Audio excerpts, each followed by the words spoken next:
मेरा नाम अच्युत गोपाल दास है। पहले आप मुझे अमित कुमार के नाम से जानते थे, क्योंकि आप सभी मुझे एनएसपी से जानते हो जब हम आपको पढ़ाया करते थे। सो मैं पहले भी सोचता था कि टीचिंग है, बट लोगों को एक भागवतम में श्लोक आता है जहाँ पे बताया जाता है कि गुरु ना पिता न शिष्यात् पत्नी न शिष्यत्, ऐसे करके श्लोक आता है जहाँ में बताया जाता है कि गुरु को गुरु बनने का अधिकार नहीं है अगर अपने उस शिष्य को द अल्टीमेट ट्रूथ जो है उसकी तरफ, उसके बारे में ना बताए, उसकी तरफ अग्रसर ना करे। तो मैं जैसे ऐसे ही सोच रहा था कि आप लोगों को कौन सा सेशन लेना है, क्या क्या बोलना चाहिए पहले सेशन में। तो मैं सोचा कि आज हम कौन है, जीव क्या है, मतलब हम मतलब जीव कौन है, भगवान कौन है और प्रकृति कौन है, इसके बीच में हम संबंध को देखेंगे। हमने जो शुरू में प्रेयर किया, ओम अज्ञान तिमिरंधस्य ज्ञानांजना शलाकया चक्षुरुमिलितं तस्मै श्री गुरुवे नमः। तो हम उस प्रेयर में अपने गुरु को प्रणाम करते हैं, गुरुवर को प्रणाम करते हैं, उनसे प्रार्थना करते हैं कि जब हम जन्म होता है तो अंधकार में हमारा जन्म हुआ है, आप अंधकार से मुझे प्रकाश की तरफ ले चलिए, इस सेंस में। हम गुरु को प्रणाम करते हैं। फिर इस्कॉन के जो फाउंडर आचार्य हैं प्रभुपाद जी, हमने उनको प्रणाम किया। तो बेसिकली हम ऐसे किसी के आशीर्वाद से ही आप कुछ बोल सकते हैं, क्योंकि कृष्णा हृदय में है और उनकी इच्छा के अनुसार ही वो वर्ड बाहर निकलते हैं हमारे मुख से। उसी प्रकार से तो हम अभी आज के सेशन में, पहला मेरा प्रश्न आप लोगों से ये है कि किसी को ऐसा डाउट है कि भगवान है कि नहीं है। तो सेशन थोड़ा सा ऑफ, हम दूसरी तरफ ले जाएंगे। फिर अगर किसी को अभी भी विश्वास है कि ये दुनिया बिग बैंग थ्योरी से आई है या डार्विन्स थ्योरी है, तो मैं सेशन को दूसरा बना दूंगा। आई मीन आप लोग उसके ऊपर लूंगा। अदरवाइज अगर आप भगवान को मानते हो, उनमें आस्था है, तो मैं ये सेशन करूंगा। तो किसी को भी आप में से, अगर जितने लोग भी सुन रहे हो आप, उसमें से किसी को भी ऐसा है कि भगवान है कि नहीं, उस पर डाउट है, तो आप पूछ सकते हो। सो आपको भरोसा है कि भगवान है? Yes sir. बंद कर बंदा। Okay okay. Jyoti mike off करो। Okay, lot of noise, fine. तो है, तो मैं फिर अपने सेशन को शेयर करता हूँ। बिग में चाहिए तो बिग बैंग थ्योरी है या फिर डार्विन थ्योरी है, ये गलत है, हम लोग देख सकते हैं। I start with that only. लोग, अगर कोई भी व्यक्ति बोलता है भगवान नहीं है, तो बोले ठीक है, दुनिया का क्रिएशन कैसे हुआ? फिर अगर वो बोले कि बिग बैंग थ्योरी, तो बिग बैंग थ्योरी क्या है? आप लोगों में से किसी को याद है? और माइक नॉइज ना करे तभी ऑन करना, अदरवाइज नहीं करना। What is big bang theory? Hindi में, मराठी मध्ये काय पण सांगू शकता? किसी को बोलना है?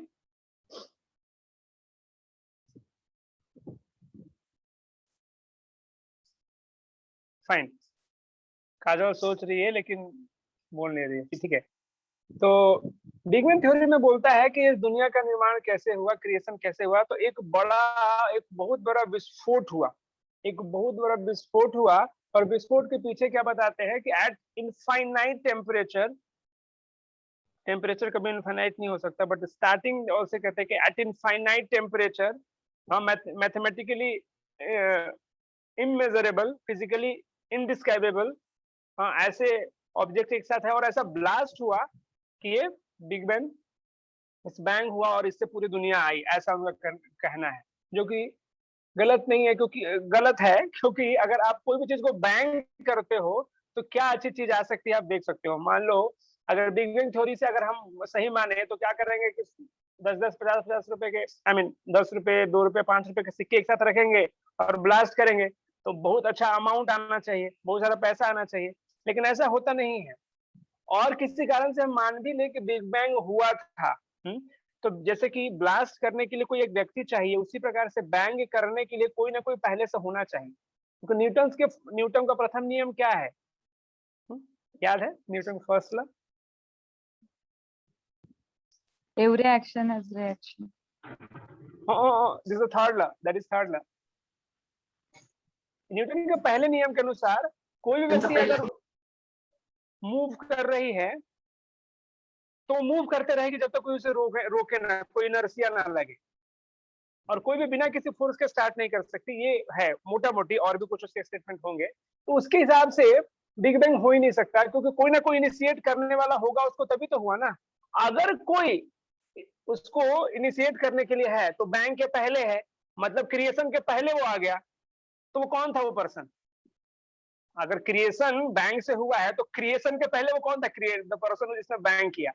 तो साइंस खुद को मात दे देती है अपने को कि वो सही नहीं है, बिग बैंग से नहीं हुआ। इसीलिए तो देखो ना, इतने सारे साइंटिस्ट है, क्या सभी साइंटिस्ट मिलकर के ऐसा बोलते हैं क्या कि केवल यही एक तरीका है जहां से जिससे कि दुनिया का निर्माण हुआ है? कोई भी साइंटिस्ट ऐसा, सारे साइंटिस्ट मिलकर के कोई एक अपना फिलोसफी पारित नहीं करते हैं, उनकी सबके अलग अलग है। ये बिग बैंग थ्योरी है, डार्विन अलग कहता है फिटेस्ट टू सर्वाइवल, जो कि ऐसा नहीं है। कभी और भी हम डार्विन के बारे में चर्चा कर सकते हैं अगर आपको डाउट हो तो। बट डार्विन एक उसने फॉल्ट, बहुत सारे उसके थ्योरी में फेक है और बहुत गलत चीजें हैं, हम कभी अलग समय देख सकते हैं, राइट। तो इस प्रकार से जो क्रिएशन हुआ है वो भगवान के इच्छा के अनुसार जो चीजें हुई है। ब्रह्म संहिता में आता है एक श्लोक जहाँ बताया जाता है क्रिएशन हुआ है। तो हम आज पहले देखेंगे कि हम कौन है, जीव कौन है, टाइम को ध्यान में रखते हुए जीव कौन है। तो सभी कोई आपसे नॉर्मली प्रश्न पूछता है, शायद मैंने भी आपके क्लास के समय में ये प्रश्न पूछा था कि आप कौन हो। तो मैं पूछूंगा आप कौन हो, तो आप आपका नाम बताओगे कि मैं सो एंड सो हूँ, राइट। लेकिन कोई पूछे, मान लो अगर आप 25 साल के हो अभी, तो 30 साल पहले कौन थे, तो आपका क्या जवाब होगा? तो नॉर्मली हमें खुद पता नहीं है, लेकिन हम नहीं बता पाएंगे तो हम कौन थे हमें पता नहीं है एक तरह से। लेकिन इसका मतलब ये नहीं था कि आप एग्जिस्ट नहीं करते थे। जिस प्रकार से प्रभुपाद जी, इस्कॉन के फाउंडर आचार्य प्रभुपाद जी उदाहरण देते हैं कि अगर मान लीजिए आपके सामने से एक गाड़ी गुजर गई, यहाँ से, यहाँ पे गाड़ी थी, अभी कुछ समय के लिए यहाँ आती है और फिर यहाँ से गुजर जाती है। तो ये गाड़ी को जब गुजर गई, अभी आपको दिख नहीं रही है या फिर पहले नहीं दिख रही थी, तो इसका अब सारांश क्या निकालेंगे कि गाड़ी थी नहीं, जितने समय के लिए आप देख रहे हो तो उतने समय के लिए गाड़ी थी। ऐसा कंक्लूजन सही है क्या? तो नहीं, गाड़ी कहीं ना कहीं से आई है, कुछ देर के लिए विजिबल थी और फिर कहीं चली गई। इसका मतलब ये है कि हम भी इस शरीर में 25 साल या 30 साल अगर हमारी उम्र है तो हम 30 साल पहले आए हैं, लेकिन इसके पहले भी हम कहीं थे और मरने के बाद भी व्यक्ति कहीं ना कहीं जाता है। तो इसीलिए जो हमें समझना चाहिए कि हम जो साधारणतया जो पूरा जो मानव सभ्यता है, जो पूरी फिलॉसफी है, वो किस पे आधारित है कि हम शरीर हैं। और इसी के कारण बहुत दुख होता है जीव को, क्योंकि वो क्या करता है, अपने आप को शरीर समझता है, और शरीर क्या है, दुख का घर है। ब्रह्मा जी जो चीफ क्रिएटर है इस यूनिवर्स से, वो कहते हैं दुखालयम अशाश्वत, ये दुनिया कैसी है, दुखों से भरी पड़ी है और अशाश्वत है, टेम्परेरी है। तो इसी प्रकार से मैं पहला जो भगवत गीता का जो सीख है वो क्या है कि हम कौन है। तो हमें ये समझना चाहिए कि हम शरीर नहीं आत्मा है। हम कौन है? शरीर नहीं आत्मा है। भगवत गीता के दूसरे अध्याय में भगवान बहुत ही विस्तृत रूप में इसकी जानकारी देते हैं। कभी समय मिले तो आप श्लोक क्रमांक 10 से लेकर के 30 तक आप पढ़ेंगे। भगवान बहुत सारे प्रूफ्स देते हैं जहाँ पे ये आता है कि कैसे हम ये शरीर नहीं है, बल्कि कौन है, हम आत्मा है।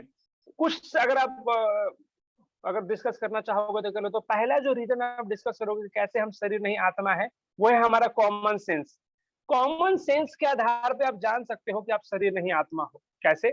मान लीजिए कोई व्यक्ति मरता है, तो जब वो व्यक्ति मरता है तो आप क्या कहते हो, ये चला गया या फिर मर गया। तो जब कोई मर जाता है तो क्या गायब हो जाता है? उसका सिर, हाथ, पैर क्या गायब हो जाता है? सबके सब तो वही रहते हैं। उसका सिर भी नॉर्मल जनरल केस में सिर भी वही रहता है, पैर भी वही, सब कुछ वही रहता है। एक स्पेसिफिक चीज गायब हो गई जिससे व्यक्ति मृत कहलाता है, राइट। वो क्या है? वही आत्मा है। आत्मा। तो ऐसा बिल्कुल, थैंक यू। तो यही हम देख सकते हैं कि शरीर से वो चीज एक बाहर निकल गई तो हम मृत घोषित कर दिए गए। तो पहला क्या कारण आप समझ सकते हो कि हम शरीर नहीं आत्मा है? Common sense. कोई भी व्यक्ति समझ सकता है ये बात को, लेकिन वो लोग नहीं, और कुछ है क्या प्रमाण? तो हाँ, और भी प्रमाण है। आप देखेंगे कि जब एक हम अपने शरीर को क्या कहते हैं, ये मेरा शरीर है, हम कहते हैं नहीं मेरा हाथ है, ये मेरा पैर है, ये मेरा सिर है, ये मेरा शोल्डर है, ऐसा करके हम बोलेंगे, राइट। तो हम देख सकते हैं कि हम ये नहीं बोलते ये मैं हाथ हूँ। किसी को बोला क्या, देखा क्या आपने बोलते हुए कि मैं हाथ हूँ? वो कभी नहीं बोला कि मैं हाथ हूँ, उसे पागल कहेंगे लोग, राइट। कि मैं हाथ हूँ, मैं पैर हूँ, ऐसा नहीं कहते। मेरा हाथ है मतलब मैं कोई और है, मैं किसी को, मेरा हाथ किसी को बिलोंग कर रहा है, वो किसी को बिलोंग कर रहा है, वो कौन है? तो वही वो आत्मा है, वो उसके बारे में बात हो रही है। हम यहाँ से भी देख सकते हैं। वो लोग ने साइंटिफिक बताइए कुछ और, तो हाँ, रीइंकार्नेशन, पुनर्जन्म। पुनर्जन्म के जो केसेस है वहां देख करके आप जान सकते हो कि हम पहले भी एग्जिस्ट करते थे। तो क्या कोई केस है क्या? सैकड़ों केस है।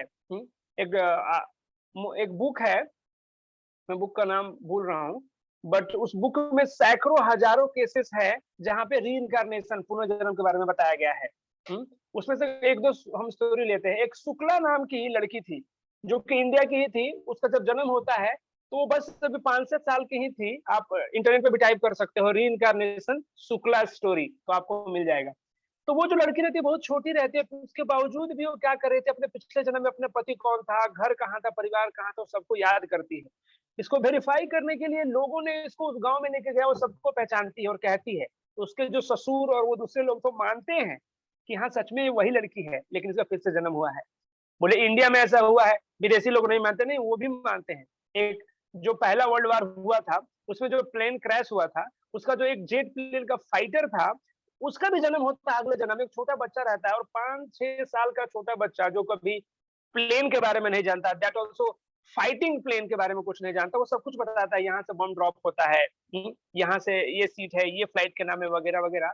तो उसके माँ पिता का रिसर्च करते हैं और पता करते हैं, तो वो बोलता है हाँ कि वो पहले अपने बारे में बताता है कि मेरा नाम रिचर्ड है, मैं पिछले जन्म में ये था, ऐसे मेरी मृत्यु हुई, जापानीज ने प्लेन दावा था और मैं मृत्यु हुई। तो इसको पता किया गया, जब इसको रिसर्च किया गया तो पता चला कि हाँ सच में ऐसा नाम का व्यक्ति था और वो इस प्रकार से उसकी मृत्यु हुई थी। तो इस प्रकार से हम देख सकते हैं कि रीइंकार्नेशन जो है वो होता है। मतलब जो हम शरीर है, जो लोग सोचते हैं खाओ पियो मजा करो यह जीवन ही सब कुछ है, उनके लिए बड़ा ही कष्टदायक हो जाएगा, क्योंकि वो लोग क्या सोचते हैं यही जीवन सब कुछ है, इसमें जो करना है आपको करो। लेकिन ये गलत सिद्धांत है। हम इसके पहले भी थे और इसके बाद भी रहेंगे। तभी हम सोचेंगे कि हम इस समय जो कर रहे हैं, आपका जो ये जन्म है वो आपके पिछले प्रारब्ध के अनुसार मिला है, लेकिन अगला जन्म कैसे मिलेगा वो अभी आप जो अभी कर रहे हो उस पर डिपेंड करता है। इसीलिए जरूरी है कि हमें अभी जो कर रहे हैं उस पर हमारा ध्यान रखना चाहिए। लेकिन क्या है, अगर आप देखोगे ध्यान से, लोगों के अध्यात्म के प्रति रुचि बिल्कुल कम है। आपको मैं बहुत से लोगों को आपने बताया होगा, लेकिन बहुत कम लोग आ पाए हैं जो भी है। लेकिन देखेंगे कि अध्यात्म के प्रति रुचि बहुत कम है। एक बार ऐसा स्टोरी बताते हैं कि एक स्कूल में क्या हुआ, एक स्कूल में एक इंस्पेक्टर आता है। नॉर्मली सरकारी स्कूल में इंस्पेक्शन होता है, चाहे नॉर्मल स्कूल्स में भी इंस्पेक्शन होते हैं, जहाँ पे इंस्पेक्टर आता है और क्लास में अचानक घुस गया। और वहां पे हिंदी का कोई पढ़ाई हो रहा था, और हिंदी के क्लास में सीता विवाह या सीता स्वयंवर की कोई क्लास चल रही थी। तो वहां पर पूछा गया, वो जल्दी से, वो जो टीचर था बोला क्या पढ़ा रहे, तो बुक देखा, और जो लास्ट बेंच पे बच्चा बैठा था उसको पूछा कि आप बताओ क्या, जो भी पढ़ा था देख करके बोला कि बताओ ये धनुष किसने तोड़ा। तो जो बच्चे पहले तो पीछे बैठे रहते हैं, बात करते रहते हैं, वो सुना नहीं, तो दूसरे ने ऐसे किया तो बोले हाँ हाँ, बोला हाँ सर पूछ रहे हैं, हाँ क्या, बोला कि धनुष किसने तोड़ा। सर मैंने नहीं तोड़ा, क्योंकि लास्ट में जो बैठे हैं ना, तो उनको कोई भी लगता है कि कोई आया तो डांटने के लिए आया है और मुझे। लेकिन बोला, ये टीचर की तरफ देखा, बोला ये क्या बोला, बोला राम जो शिव की धनुष थी वो किसने तोड़ा। बोला सर सही बता रहा हूँ मैंने नहीं तोड़ा, इससे पूछ लीजिए। तो बाजू लड़का बोला नहीं सर इसने ही तोड़ा है, ये देखिए वो जो पंखा टूटा हुआ है, वो खिड़की टूटा हुआ है, सब इसी का तोड़ा है, टीचर को भी पूछ लीजिए। तो टीचर की तरफ देख रहे हैं, तो टीचर बोले हाँ सर इसी ने तोड़ा है। तो बोला ये क्या चल रहा है, मैं तो पूछ रहा हूँ कि शिव का धनुष किसने तोड़ा, ये लोग क्या बोल रहे हैं। तो प्रिंसिपल के पास गया और प्रिंसिपल को जाके पूछा कि ये देखिए, ये मैं ऐसा प्रश्न कर रहा था कि ये किसने तोड़ा, ये लोग बोल रहे हैं कि इसने तोड़ा, मैं नहीं आया था। टीचर भी ऐसा बोले कि हाँ सर ये बहुत बदमाश है, ये कैसे पढ़ाई हो रहा है। बोले कि सर किसी ने भी तोड़ा हो मैं इंतजाम करा के लगा दूंगा, आप उसकी चिंता ना करें। तो इंस्पेक्टर हैरान था। तो ये आजकल के लोगों के अध्यात्म का लेवल है कि वो पूछ रहे थे कि किसने तोड़ा, तो राम ने तोड़ा उसका उत्तर होता था। लेकिन वो लोग ये नहीं बता पाते क्योंकि अध्यात्म से लोगों की जो रुचि है बहुत ही कम है। जिस प्रकार से आप किसी होटल में खाने के जाते हो तो आपको क्या देता है, मिर्चा देता है, अचार देता है, और भी कुछ ऐसी चटनी देता है। तो वो चटनी, वो खाने का फुल मील नहीं है आपका। वो क्यों रखते हो चटनी अचार, ताकि आपको वो टेस्ट देता है, आपको एक क्या बोले किक देता है, उस सेंस में है, राइट। लेकिन जो मेन आहार है कुछ और है, राइट है ना। तो उसी प्रकार से हम यहाँ देख सकते हैं कि जो अध्यात्म है लोगों ने क्या रखा है, उनके जीवन में टेस्ट देता है। मतलब लोग कहेंगे कि हाँ ये भी स्पिरिचुअल है, इसीलिए लोग थोड़ा रिलीजियस एक्टिविटी करते हैं। वास्तव में इस प्रकार से नहीं करते क्योंकि मुझे भगवान को जानना है, मेरा कर्तव्य है, इस सेंस में रह के नहीं करते। तो हम देख सकते हैं कि साधारणतः लोगों की जो चेतना है वो अध्यात्म से दूर जाती रही है, और यही कारण है कि जो जीव है वो दुखी है। जब राम का जन्म होता है, आप जानेंगे कि जब राम जी का जन्म होता है, लक्ष्मण भरत शत्रुघ्न, तो सब लोग सोए थे। तो राम जी के बाजू में शत्रुघ्न थे और भरत जी के बाजू में लक्ष्मण थे। तो चारों रो रहे थे, सभी लोग रो रहे थे, सभी माता पिता, कौशल्या, कैकेयी, दशरथ, सभी लोग परेशान थे, क्या हो गया, बच्चा जन्म नहीं कर, रो क्यों रहे हैं। तो वशिष्ठ मुनि आते हैं और कहते हैं कि रो इसलिए रहे क्योंकि आपने गलत जगह इनको प्लेस कर दिया है। राम किसके साथ होने चाहिए? लक्ष्मण के साथ होने चाहिए, और जो भरत है शत्रुघ्न के साथ होने चाहिए। तो यहाँ पे इस स्टोरी के माध्यम से ये समझाने का प्रयास कर रहा है कि जो जो लक्ष्मण है वो जीव शक्ति, या फिर जीव शक्ति नहीं लेकिन एक भक्त का रोल प्ले कर रहे हैं। तो जब भक्त भगवान की तरफ रहेगा तो ही खुश हो सकता है। तो इसी दुनिया में, इसी कारण से वैदिक समय में लोगों के पास चीजें कम थी, इतना एडवांस टेक्नोलॉजी नहीं था जहाँ पे हम लोग इतने दूर होकर भी बातें कर पाते थे, लेकिन लोग ज्यादा खुशी थे। हम टेक्नोलॉजी का उपयोग कर रहे हैं, इसमें टेक्नोलॉजी का दोष नहीं है, लेकिन हमारी चेतना भगवान को केंद्र से निकालकर हम खुद को केंद्र में ला दिए हैं, ये प्रॉब्लम है। राइट? तो हम ये देख सकते हैं इन सब एग्जाम्पल्स के माध्यम से। उसी प्रकार से जिस दिन हम भगवान की तरफ हम टर्न होना शुरू कर दिए, उस दिन हमारा सुखी जीवन चालू हो सकता है। राइट? तो ये हम देख सकते हैं। और भी बहुत से उदाहरण है जहाँ पे हम देख सकते हैं कि हमारे अंदर हम शरीर नहीं आत्मा है। एक और जो एक्सपेरिमेंट है उसको न्यूरॉन एक्सपेरिमेंट कहते हैं। तो न्यूरॉन एक्सपेरिमेंट क्या बताता है कि उसमें लोगों ने कहा कि कुछ एक ऐसा एक्सपेरिमेंट करेंगे जिसमें कोई चार्ज देंगे जिससे हाथ आपका उठ जाए, ऐसा कुछ करेंगे। तो हाथ उठ गया, तो जब हाथ उठाने के लिए क्या किया आपने? एक्सटर्नल कोई एक्टिविटी की ना, कोई चार्ज दिया, चाहे कुछ साइंटिफिक कुछ चीज लगाई तभी तो हाथ उठा ना। तो कोई व्यक्ति बाहर था जिसने कुछ किया जिससे आपका हाथ उठा। राइट ना? उसी प्रकार से हमारे अंदर कौन एक्सपेरिमेंट कर रहा है जहाँ पे हमारा हाथ उठ रहा है, बैठ रहा है, चाहे हम कुछ भी एक्टिविटी कर रहे हैं, तो ये अंदर का परमात्मा है, भगवान जो आत्मा है और परमात्मा भी रहते हैं, तो उनके कारण ऐसा हो रहा है। ये हम देख के समझ सकते हैं। और भी है, फोबिया एक उदाहरण है जहाँ पे लोगों को अलग अलग डर रहता है। कभी कभी देखेंगे किसी को लाल खून देखते ही उसको क्या होता है? मिर्गी आ जाती है, बेहोश हो जाता है। कोई हाइट से डरता है, कोई पानी से डरता है। तो ये क्यों होता है? क्योंकि वो पिछले जन्म में उसको इस कारण से उसकी मृत्यु हो सकती है, शायद और भी दूसरे रीजन हो सकते हैं। राइट? तो हम ये देख सकते हैं, बहुत से उदाहरण है जहाँ पे हम देख सकते हैं कि जो शरीर, हम शरीर नहीं, हम कौन है? आत्मा है। भगवत गीता के जैसे मैंने आपको क्रोट किया 10 से लेकर के 11 से लेकर 30 नंबर तक श्लोक कर देखेंगे तो कृष्ण अर्जुन को बहुत सारे श्लोक बताते हैं जहाँ पे प्रूव करते हैं कि आप शरीर नहीं आत्मा है। एक श्लोक है क्या बताता है कि नत्वे बाहम जातु नासम नत्वम नेमे जनाधिपा न चैव भविष्याम सर्वे भवथा परम। ऐसा कोई भी समय नहीं था जब तुम अर्जुन नहीं थे या फिर राजा नहीं थे, ये सब लोग थे और रहेंगे। ऐसा बताते हैं। फिर बताते हैं और दूसरे श्लोक में नयनम छिदन्ति शस्त्राणि नयनम दहाति पावकः। उसको बोलते हैं कि ये जो आप जो आत्मा है उसे आप काट नहीं सकते हो, उसे पानी में सुखा नहीं सकते हो, पानी से बहा नहीं सकते हो, उसे सुखा नहीं सकते हो। कोई भी ये आत्मा जो है इनडिस्ट्रक्टिबल है, उसे आप नष्ट नहीं कर सकते हो। ऐसा श्लोक आता है। और उसी प्रकार से एक और श्लोक आता है जहाँ बताया देहिनो अस्मिन् यथा देहे कौमारम यौवनंजरा तथा देहांतर प्राप्ति धीरज तत्र न मुह्यति। तो बोलते हैं जिस प्रकार से एक व्यक्ति मृत्यु को प्राप्त करता है तो वो दूसरा शरीर को लेगा। जैसा कि एक व्यक्ति का अगर कपड़ा फट गया तो क्या करेगा? वो दूसरा कपड़ा पहन लेगा। उसी प्रकार से हमारे मृत्यु के बाद भी हम शरीर चेंज करके हम दूसरे शरीर में जाते हैं अपनी चेतना के अनुसार। 8वें भगवत गीता के 8वें अध्याय में इसका विस्तार रूप में वर्णन आता है कि हमारी जैसी चेतना रहेगी हम उस डेस्टिनेशन को प्राप्त करेंगे। तो मुख्य रूप से हम लोग यहाँ पे ये देखें कि हम जीव हैं जो कि भगवान के अंश हैं। और क्या है? हम भगवान के अंश होने के कारण जीवन स्वरूप है कृष्ण नित्य दास। हम भगवान के अंश है, हम शरीर नहीं आत्मा है। अगर भगवान से हम जुड़े हम प्रसन्न हो सकते हैं। तो जीव हम समझ लिए, भगवान को समझिए। तो भगवान क्या है? भगवान खुद से भगवत गीता में बोलते हैं अहम सर्वस्य प्रभवो मत्तः सर्वम प्रवर्तते इति मत्वा भजन्ते मां बुधा भाव समन्वितः। बोलते हैं कि अहम सर्वस्य प्रभवो, दुनिया में जो कोई भी कुछ भी चीज दिख रहा है वो सबका मालिक मैं हूँ। भोक्ताराम यज्ञ तपसा सर्वलोक महेश्वरम, ऐसा श्लोक भी आता है जिसको हम शांति पीस फॉर्मूला बोलते हैं। 5वें अध्याय का लास्ट नंबर श्लोक है 5.29 आई थिंक। तो वहां पे बताते हैं कि शांति अगर सच में विश्व में फैलानी है तो भाईचारा लोग सोचते रहने के लिए नहीं, आपको बापचारा लाना पड़ेगा। बापचारा कैसे आएगा? क्योंकि हम सबके पिता एक है। अगर मान लीजिए 2 व्यक्ति है, एक व्यक्ति के जो पिता है, राइट, मान लीजिए एक लड़का है और मतलब एक पिता है, उसके 2 बेटे हैं, एक मैं हूं और एक दूसरा व्यक्ति है। अगर वो व्यक्ति रास्ते में जा रहा है और वो कुछ गलत कार्य कर रहा है, सिगरेट पी रहा है या कुछ, तो मैं उसका भाई होने के कारण उसको देखता हूँ तो उससे अगर छोटा है तो पिटाई करके समझा करके उसे मनाऊंगा कि वो गलत कार्य ना करे। लेकिन और ही कोई दूसरा व्यक्ति रहे जो कि मेरा उससे कोई संबंध नहीं है, अगर वो जा रहा है तो कुछ फर्क नहीं पड़ता, वो पी रहा है तो खा रहा है, कुछ भी करे मुझे क्या। तो हम देख सकते हैं कि हम अगर भाईचारा सच में लाना चाहते हैं तो अगर हमारे परम पिता परमेश्वर एक हो तो सारे जीव को हम क्या समझेंगे? सारे जीव को हम एक तरह से भाई बहन की तरफ देखेंगे, तो हम उनकी तरफ भी अपना प्रेम बांटेंगे और व्यवहार बांटेंगे तो फिर कोई भी झगड़ा नहीं होगा एक तरह से। तो इसीलिए वसुधैव कुटुंबकम जो कहते हैं वो तभी पॉसिबल है जब हम ये माने कि ईश्वर एक है, राइट, और उससे हमें संबंध जोड़ना है। तो हम संबंध जब रहेगा ईश्वर को पिता के रूप में देखेंगे तो सारी जो उनके संतान है, तो केवल ह्यूमंस नहीं, हम जानवर से भी प्रेम करेंगे, हम ये देख सकते हैं। तो भगवान अलग जगह पे अलग अलग श्लोक बता करके हमें दिखाना चाहते हैं कि कैसे जो जीव जो है भगवान को सेवा करके ही वो सुख हो पाएगा। एक पंचतंत्र में स्टोरी आती है कि हाथ पैर पेट दांत सब में एक बार ये डिस्कशन हुआ कि पेट बहुत चालाक है।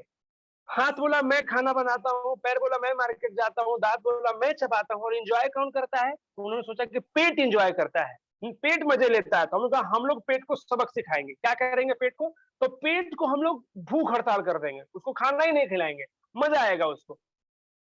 पेट अपना था चुपचाप, ठीक है मत खाओ, मुझे क्या। तो एक दिन उन्होंने नहीं खाया, थोड़े से उनकी इंद्रियां कमजोर रही, 2 दिन नहीं खाया और भी कमजोर हो गए।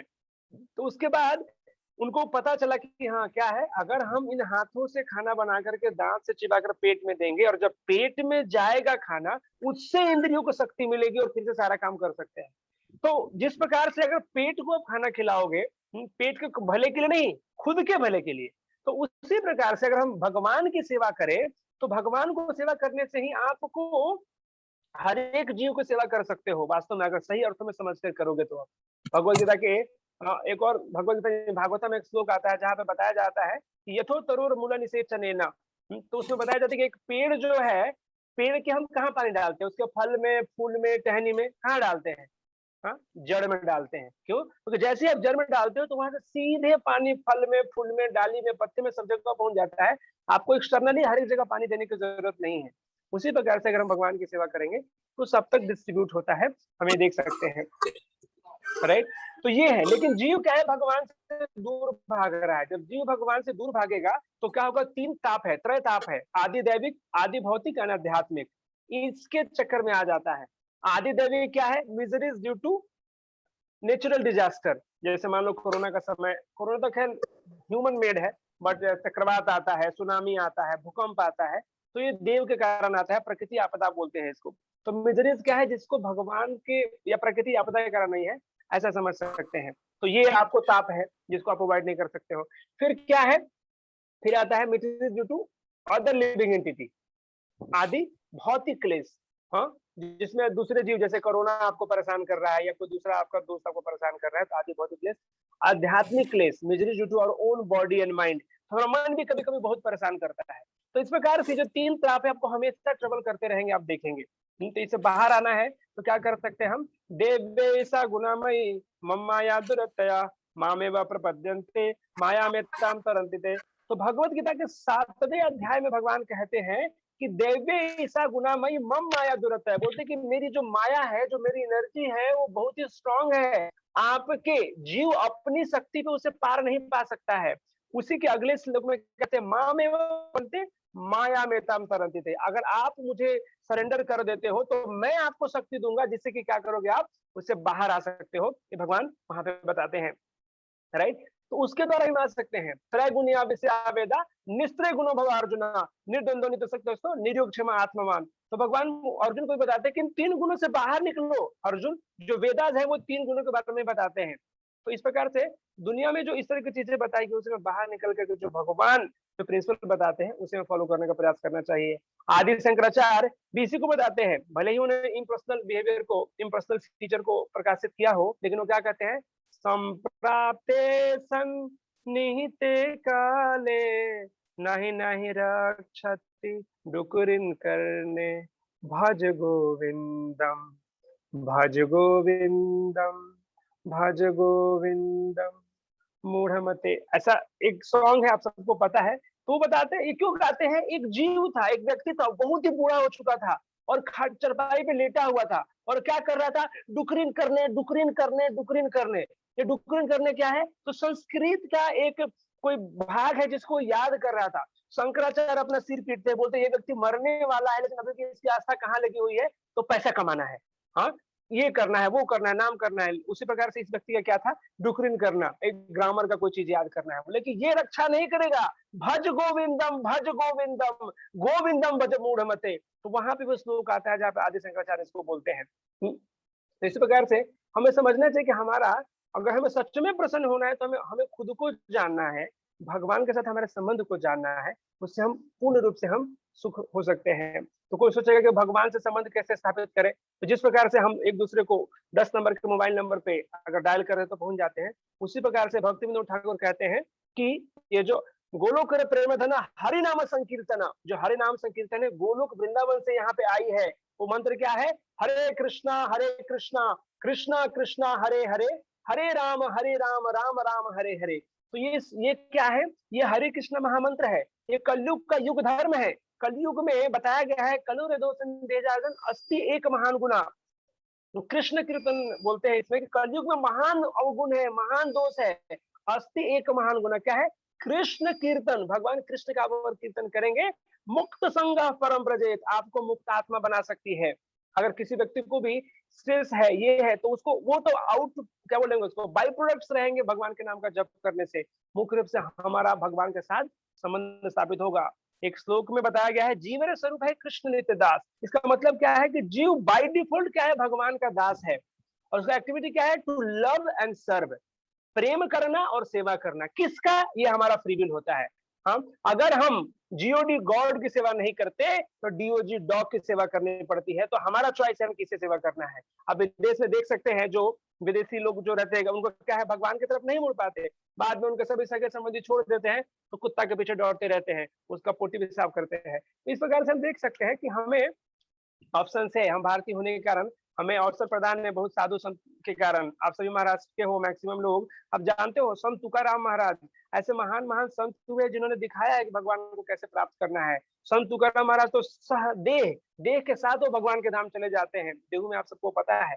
तो इसलिए हमें इस मनुष्य जीवन का सही से उपयोग करना चाहिए, न कि हमें जस्ट खाने पीने और मजा करने में इसको बर्बाद कर देना चाहिए। जीवन का उद्देश्य नहीं है। कुत्ता बिल्ली भी ये कार्य कर रहा है। महाभारत का एक श्लोक है जहाँ पे बताते हैं, क्या बताते हैं, आहार निद्रा भय मैथुन सम्माने तद पशु भी नरानाम, धर्मो ही तेसाम अधिको विशेषो, धर्मो नहीं न पशु भी समाना। तो क्या बताते हैं, आहार निद्रा भय मैथुन समान एतत् पशु भी नरानाम। जो चार जो चीज है, आहार खाना, निद्रा, हाँ, आहार निद्रा भय डिफेंडिंग, हाँ, मैथुन सेक्स लाइफ या फैमिली लाइफ बोलिए उसको, ये चार चीज मनुष्यों में जानवर में समान है। फिर आपको क्या अलग बनाता है। अगर हम लोग अभी सामान्यतः देखेंगे, लोग क्यों जॉब करते हैं बड़ी बड़ी कंपनी में, पैसा, क्यों, खाना, क्यों, आराम, इससे आगे कोई लोग नहीं सोच पाते हैं। जो भी पैसा आ रहा है, क्यों कमाना है, क्यों कॉलेज जाना है। कोई व्यक्ति बोलता है क्या ज्ञान प्राप्त करना है, कोई भी ज्ञान के लिए कॉलेज नहीं जाता है। उसको कॉलेज क्यों जाना है, क्योंकि कॉलेज के बाद उसे जॉब लग जाए और उसे कुछ पैसा मिले ताकि वो जीवन इस प्रकार से निर्वाह करे। उसका जीवन खाने पीने, बच्चा पैदा करने के, और इसमें उसका बूढ़ा होकर के मृत्यु हो जा रही है। लेकिन महाभारत में बताया गया है कि ये जीवन का उद्देश्य नहीं है। जीवन का उद्देश्य क्या है, धर्मो ही तेसाम, जानो कि आप कौन है, भगवान क्यों है, हम इस दुनिया में आने का कष्ट क्यों झेल रहे हैं, हम कैसे उस परम सत्य को जान सकते हैं, ये चीज है। और भगवान हमसे बहुत प्रेम करते हैं। अगर आप भगवान को जानोगे भगवान कितना प्रेम करते हैं, तो आपको बहुत ही आश्चर्य होगा। ध्रुव महाराज का सेक्शन है श्रीमद् भागवतम में 4थे स्कंद में, तो वहां पे बताते हैं कि जो भगवान का प्रेम है, 10,000 माता अपने पेटे से जैसा प्रेम करेगी, उससे भी ज्यादा भगवान का प्रेम है। जब हम भगवान के धाम वापस जाते हैं तो भगवान एक्चुअली रोते हैं, अपने अश्रु से आपका अभिषेक कर देते हैं, आपको नहला देते हैं। भगवान हमसे इतना प्रेम करते हैं। आप देख सकते हैं द्रौपदी के केस में, द्रौपदी के ऊपर जब संकट आया और हम उस भाव में रह करके अगर भगवान को हम प्रार्थना करेंगे तो भगवान जरूर आते हैं। बिल्वा मंगल ठाकुर हैं जो एक सॉन्ग गाते हैं, हमारे पास समय कम है, अगले 5 मिनट में मैं खत्म कर लूंगा। तो वो क्या गाते हैं, तो द्रौपदी का कैसे शुरू होता है, अग्रे कुरुनाम यथ पांडवानाम दुस्साहसनेन हृतवस्त्र केसा, कृष्ण तदा क्रोधानन्य नाथ, गोविंद दामोदर माधवेति, गोविंद दामोदर माधवेति, गोविंद दामोदर माधवेति, श्री कृष्ण विष्णु मधुकैटभारे भगवान। इसमें श्लोक आगे जाता है, मैं भूल रहा हूँ, त्रायस्य माम केशवलोकनाथ गोविंद दामोदर माधवेति। तो इस श्लोक में द्रौपदी बोलती है क्या, अग्रे कुरुणाम यथ पांडवानाम दुस्साहसेन हितवस्त केसा। तो जब भरी कुरुसभा में लोग क्या किए, उसका वस्त्र हरण करने लगे, तो उसमें क्या हुआ, वो सबके पास जाती है, पांडवों के पास जाती है, भीष्म के पास जाती है, बचाओ, लेकिन कोई नहीं बचा पाता है उसको, तो खुद से बचाने का प्रयास करती है, कोई नहीं बचाता है। तो हेल्पलेस कंडीशन में, ये बहुत इंपॉर्टेंट है, हेल्पलेस कंडीशन में आकर के अपना हाथ ऊपर रख करके जब वो पुकारती है, क्या बोलती है कि कृष्णा तदा आक्रोश अनन्य नाथा। कृष्णा यहाँ पे द्रौपदी को बताया गया, कृष्ण मतलब भगवान कृष्ण, कृष्णा मतलब द्रौपदी, कृष्णा तदा क्रोश अनन्य नाथा, कोई नाथ नहीं है, ऐसा सोच करके हाथ ऊपर उठा करके जब बुलाती है तो भगवान आते हैं।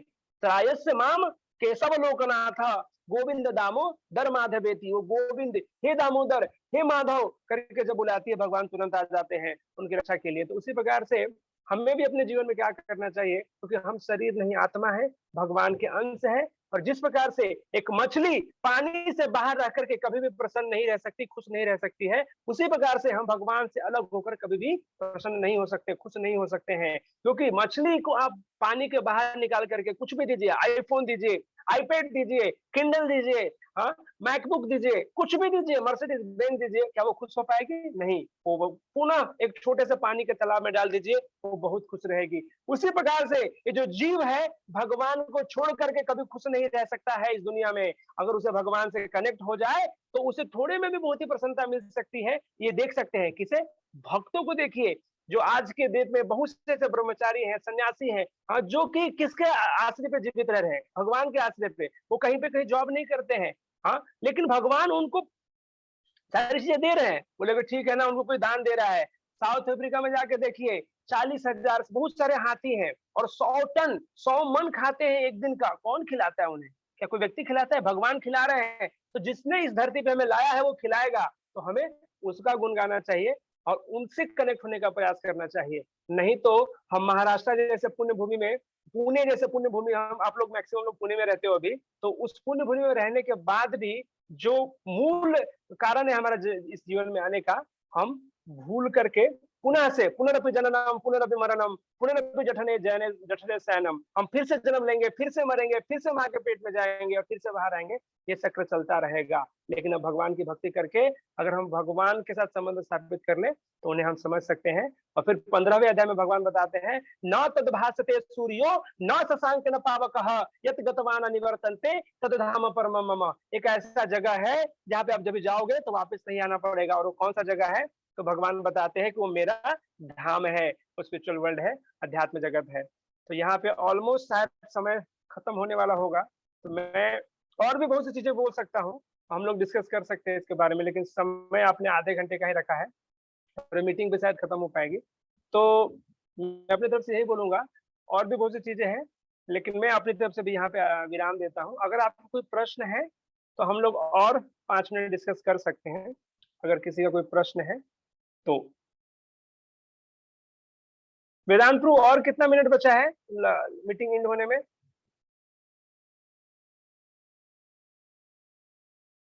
प्रभु जी नेक्स्ट 5 मिनट्स के अंदर हो जाना चाहिए। Okay fine. So if devotees, आप किसी को कुछ प्रश्न पूछना है, कुछ नहीं समझा तो आपको कोई प्रश्न नहीं होगा, सब कुछ समझा तो आपको प्रश्न नहीं होगा। तो आप देखिए, और अगर कुछ है तो पूछने का पूछ सकते हैं। अन्यथा इस सेशन का एंड रिजल्ट ये होना चाहिए कि हम शरीर नहीं आत्मा है, और आत्मा का प्रथम कर्तव्य क्या है कि जिस प्रकार से आप भोजन करते हो, रोटी राइस दाल खाते हो, वो शरीर का भोजन है। तो आत्मा का भोजन क्या है? भगवान के नाम का जप करना।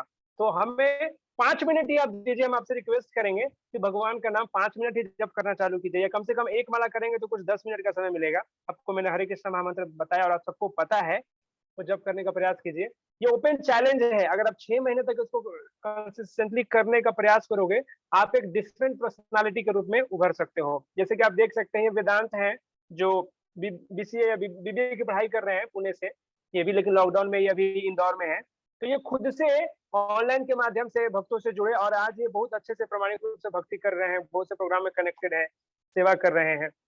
तो इस प्रकार से हम लोग भी अपने पढ़ाई चाहे जो भी चीज है उसे कुछ भी छोड़ने की जरूरत नहीं है, बल्कि भगवान को अपने जीवन में जोड़ने की जरूरत है। हम ये देख सकते हैं कृष्णा कॉन्शियसनेस का मतलब ये नहीं है कि हमें दुनिया की चीजें छोड़नी है। कृष्णा कॉन्शियस का मतलब होता है कि हमें कृष्ण के बारे में कॉन्शियस होना है, लेकिन कृष्ण को तरफ अटैच होना है। दुनिया से डिटैच होने की जरूरत नहीं है, कृष्ण से अटैच होइए, आपको दूसरी चीजें अपने आप होती रहेंगी। तो यही है।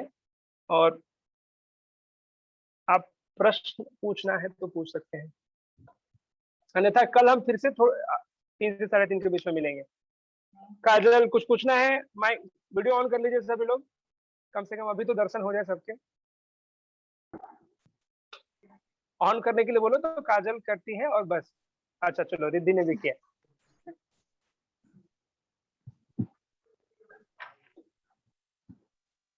Okay Pradyumna, any question? No sir. समझा कुछ कि कुछ नहीं समझा?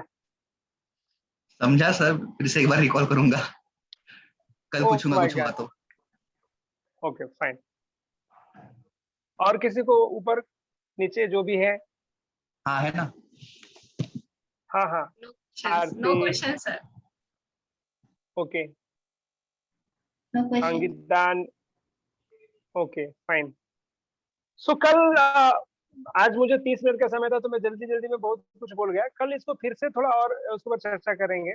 और मनुष्य जो जीवन एक्सीडेंट होते हुए भी जो जीव, हम शरीर नहीं आत्मा है और ये जीव है, जीव का क्या कर्तव्य है और क्यों करना चाहिए, इसके बारे में हम देखेंगे।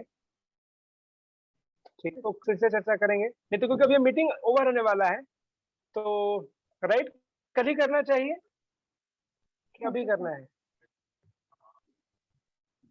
कंफ्यूज। ऑप्शन देने पे जीव कर। तो सबको टाइम होगा तो अभी भी कर सकते हैं, वरना कल भी कर हाँ सकते हैं। कल करते हैं। Fine. So again will meet at 3। 3 का मतलब होता है 3.00। आज किसी कारण से हम लोग लेट ज्वाइन किए, तो 3 से चालू करेंगे। और बाय डिफॉल्ट मीटिंग जो है 40 मिनट का ही होता है, हम जूम पे ही करेंगे।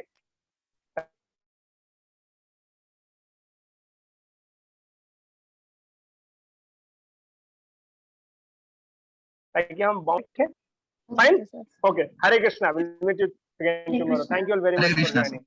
हरे कृष्णा, थैंक हरे यू। कृष्ण। हरे कृष्ण हरे प्रभु। कृष्णा, हरे कृष्णा।